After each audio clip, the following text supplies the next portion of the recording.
breaking the wall of period poverty. Rebecca Cenzato, Falling Walls Lab, Italy. Hi everyone, I'm Rebecca from Musa Social Venture, and every month I menstruate. Luckily, I was born in a place where this does not constrain my freedom. However, if I were born in rural sub-Saharan Africa, the situation would be very different. I remember my friend Nuro, who lives in a village close to Nairobi, telling me that after her first menstruation cycle, her school attendance was compromised. And ever since, each month, she has been marginalized and excluded from public life just because of her natural physiology. And this is true not just for her, but for 172 million women and girls facing the struggles of period poverty and period stigma, which not only lead to gender inequality, but also ultimately undermine this region's sustainable development chances. But why does this happen? From our research, we identified that misconceptions and superstitions prevent the diffusion of correct information over menstrual hygiene management. The market offer of menstrual products is deficient and not compatible with the client's purchasing power.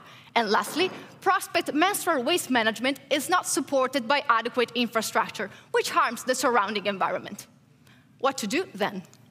Musa's economically, socially, and environmentally sustainable answer to these issues is a compostable sanitary pad made from banana fiber.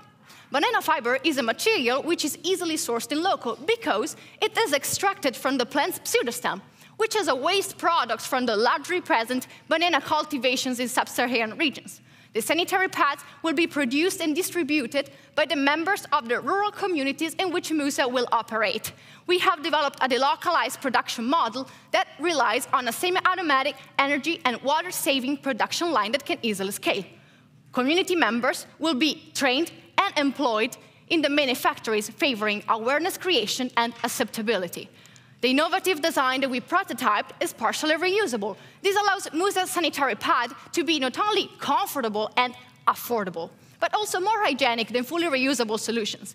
Next to the production of the sanitary pads, community members will be involved in educational workshops on menstrual health, for the delivery of which we are partnering with public authorities and local organizations. Musa's holistic approach is just the beginning to foster autonomous development and community empowerment to improve the lives of millions of girls like Nurus and of their families. And to do this, we are a team with different cultural and academic backgrounds, motivated to lead Musa to succeed and generate the desired impact. Thanks to Musa, we can break the wall, preventing millions of women and girls from fully realizing themselves and their potential every day, every month. What future awaits behind this wall? We want to find out. And you? Thank you.